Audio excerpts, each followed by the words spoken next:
Bonjour tout le monde. Alors là, je viens vers vous aujourd'hui pour vous faire une vidéo de témoignage. Voilà. Alors, je vais témoigner un peu de ce qui m'est arrivé dans la vie et qui peut arriver aussi à plein de gens, mais peu de gens en parlent. Moi, j'ai opté de faire cette vidéo pour en parler, pour partager le maximum possible pour des gens qui sont dans la même situation que moi, mais, ou bien que peut-être qui étaient dans la même situation que moi, mais qui n'en sont pas parvenus à s'en sortir. Je vivais avec un homme formidable, un homme magnifique. Nous avons opté de nous marier. Nous avons opté de vivre notre amour de la façon la plus juste, la plus honnête, la plus sacrée qu'il existe. C'est le mariage. Nous avons pu le faire. Au bout d'un certain moment, j'ai appris la nouvelle, au même temps que tout le monde, qu'il était décédé. Donc, qu'il est mort. C'est une perte douloureuse. Qu'on n'a jamais eu à vivre dans le passé. Et cette perte rend vulnérable aux telles enseignes que tout devient sombre, qu'on traverse une situation alors catastrophique parce que beaucoup de choses nous manquent, surtout si nous avons des relations soudées, des relations fraternelles, des relations amicales, des relations de tendresse, c'est-à-dire comme tout couple heureux. Donc, nous étions vraiment heureux ensemble, on se complétait, on se comprenait. Et le décès de mon mari m'a marqué. Et je sais, continuant de me marquer à vie, parce que c'était très difficile, extrêmement difficile. Lorsque j'ai appris son décès, j'étais au bureau et c'est par un appel téléphonique que j'ai eu à comprendre qu'il lui est arrivé quelque chose de grave. Je n'arrivais pas à m'y faire parce que je me disais que ce que j'ai entendu par le biais de celui qui m'a annoncé son décès au téléphone, je me suis dit que ça c'était peut-être juste un malentendu, mais que je vais faire de telle sorte de le voir pour avoir le cœur net et que rien ne lui est arrivé de mal. Seulement peut-être il s'est blessé à la main, quelque chose comme ça, mais pas une mort. Parce que la veille, il n'avait rien du tout, il n'était pas malade. Il m'a signalé aucun inconfort. Alors du coup, c'était catastrophique. Bon, nous sommes allés voilà, avec ma tante au niveau de la clinique à laquelle nous avons été invités à venir le voir. Bon. Je ne vous raconte pas toute cette tristesse que j'ai vécue déjà en quittant le bureau, en venant chez moi. Voilà, tout ça, je ne peux pas le raconter parce que c'était de l'atrocité. Franchement, c'était atroce, de l'atrocité et une peine de cœur. Voilà, tout ce qui s'ensuit parce que chacun a sa façon de vivre son stress, de vivre voilà, son malheur, voilà, parce que moi c'était vraiment mon malheur. Alors, une fois arrivée à la clinique, j'ai fait toutes les invocations qu'il fallait. Je lui ai parlé avec une voix, voilà, c'est quelqu'un qui aimait me voir heureuse. Alors, j'ai parlé, je lui ai parlé, qu'il sache que j'étais en détresse, que s'il dormait, qu'il se réveille, mais rien à faire. J'étais là, couché, le corps tiède, très beau. Bon. Alors, Quelque temps après, voilà, nous avons vécu le deuil. Nous avons vécu le deuil. Et puis, personnellement, cette vidéo, je la fais pour partager avec vous que la vie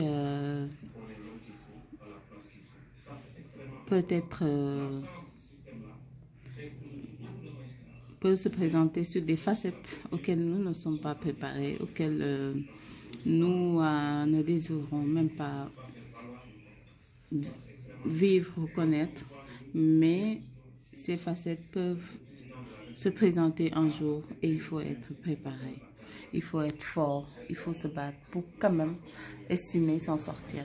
Alors, moi, ce qui m'a aidé, pourquoi d'ailleurs l'objet de ma vidéo, c'est de dire aux gens qu'est-ce qu'il faut faire. Voilà, qu'est-ce qu'il faut faire pour s'en sortir.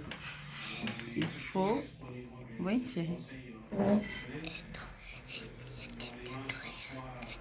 Est-ce que tu t'as épousé? Peut-être t'as pas dit elle est au ciel.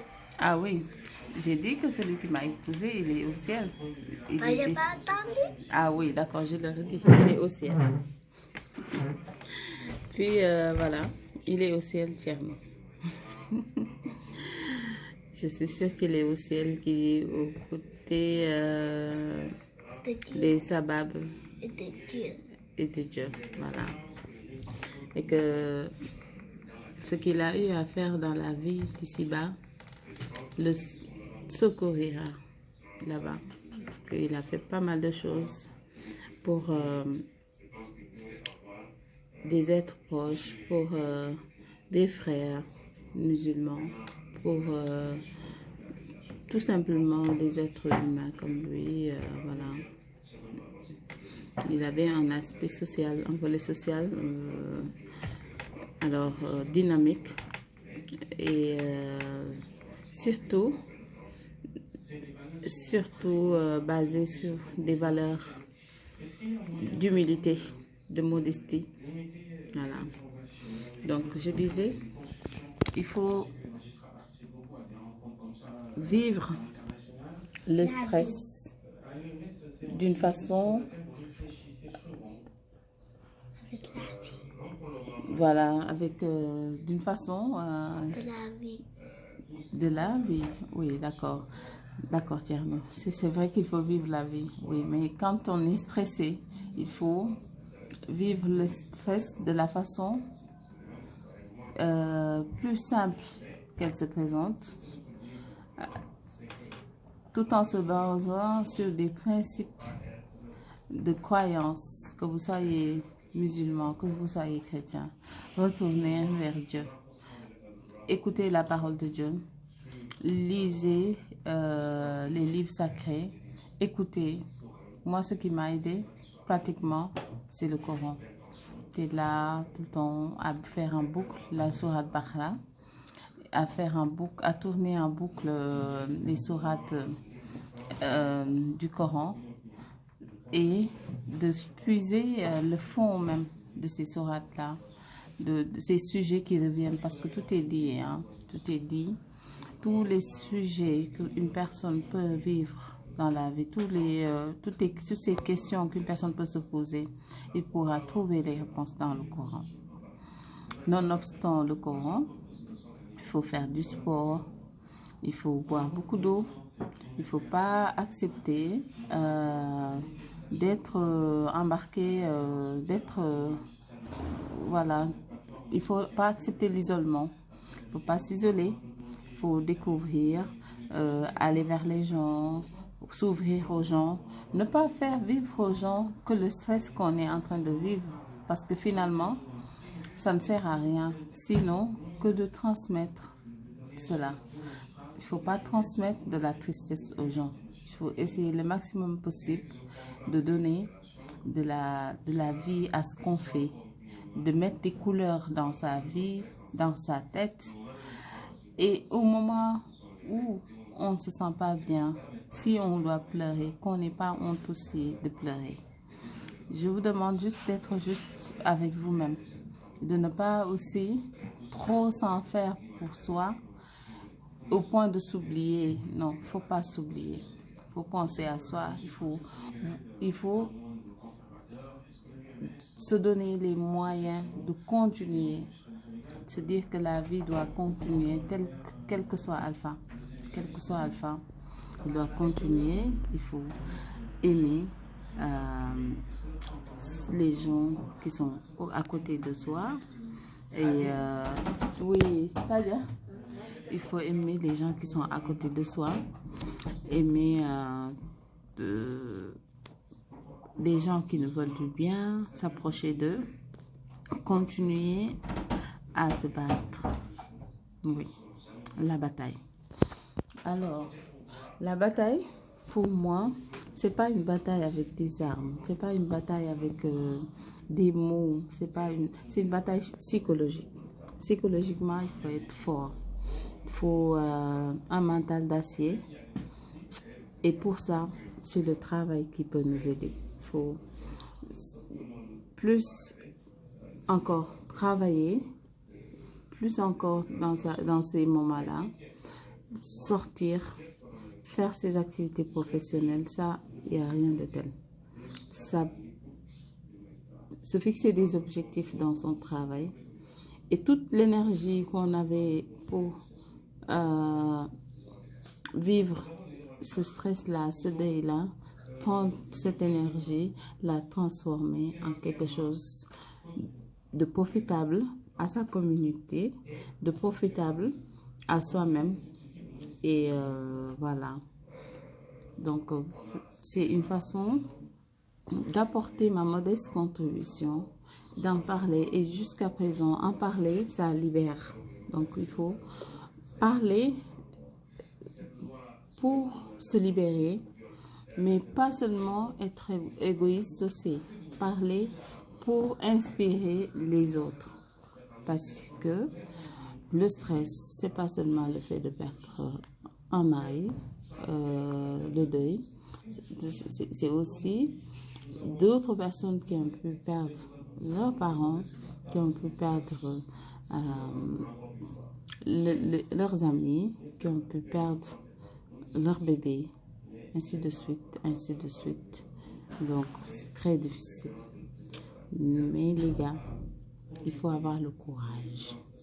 Il faut vouloir continuer, vouloir aller de l'avant pour que ça soit. Il n'y a personne, je vous le dis bien, il n'y a personne qui pourra venir vivre ce que vous êtes en train de vivre à votre place. Toutes ces personnes qui sont autour de vous, qui vous encouragent à aller de l'avant, ils y mettent de leur courage. Donc vous aussi, vous devez être courageux, affronter la vie et oser, surtout oser, ne pas se laisser faire. Parce que dès l'instant où tu te laisses faire, voilà, là, c'est pas bon. Tu deviens une éponge, tu deviens une marionnette et tu deviens vulnérable, tu deviens une proie. Il ne faut pas accepter. Il ne faut pas être prédateur, mais non plus, il ne faut pas être proie.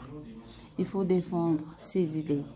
Il faut être honnête avec soi-même, être honnête avec les autres, mais donner une limite aux gens qui sont autour, en train de rôder pour profiter de cette situation que vous êtes en train de vivre. Je vous dis, hein, il y a des gens, ils sont comme ça.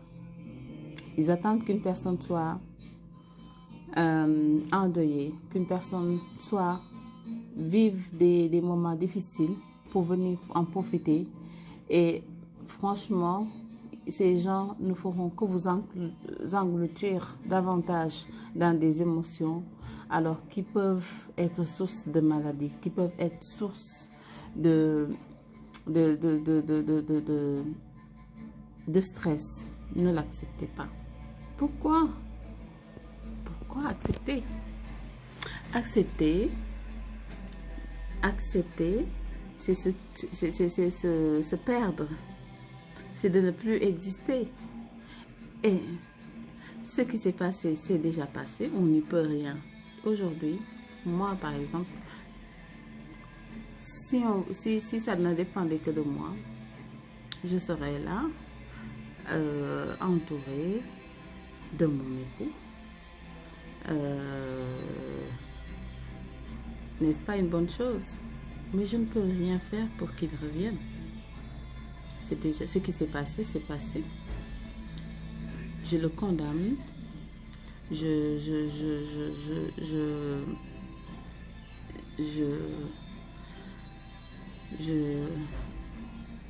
perds mes mots encore. Pas condamné, mais je déplore, c'est déplorable. Mais c'est quelque chose qui est déjà arrivé, à laquelle je peux rien faire. Pourquoi je dis je peux rien faire? Je peux rien faire pour qu'il revienne, mais je peux faire quelque chose. Véhiculer son image. C'est telle belle image qu'il a laissée. Véhiculer son œuvre. Voilà, montrer le meilleur de lui-même. Il n'est pas là, mais nous, les personnes qu'il a eu à aimer, qu'il a eu à côtoyer avant son mort, ce qu'on peut faire pour qu'il reste dans cette vie d'ici-bas, c'est ce symbole qu'il a laissé. Son travail, ses idéaux, et on ne s'en portera que mieux. Et lui, de là où il est, je suis sûre qu'il est fier de nous. Donc, c'était mon témoignage d'aujourd'hui. Je vous reviendrai avec une autre vidéo bientôt pour quand même continuer de parler de ces choses-là, de ces témoignages qu'une personne peut faire, montrer mes activités, montrer le meilleur de moi-même et dire que j'ai pas oublié, mais je veux continuer à vivre, je veux continuer à aller de l'avant. Je veux que ce symbole demeure pour toujours. Je veux une pérennité. Donc, je remercie tout le monde d'avoir quand même écouté ces propos qui ne sont pas structurés quelquefois parce que je n'ai pas eu le temps de tout préparer. Mais je voulais quand même aujourd'hui faire une petite introduction de ce feeling. Et plus encore, je vais structurer et je vous reviendrai avec d'autres vidéos où on parlera de thèmes et on ira de l'avant. Donc, à vous, les followers, je vous dis continuez à me suivre, continuez à m'éclairer parce que je ne demande que d'éclaireurs. Je demande que d'éclaireurs, c'est-à-dire ceux qui ont une lumière, qui ont un cœur, qui ont une perspective d'avenir, qui se joint à la mienne. Je vous tends la main et vous dis, venez, on va ensemble construire quelque chose d'avantageux pour tout être humain, pour la vie, et que la vie demeure. Bonheur, joie, amour pour tout le monde.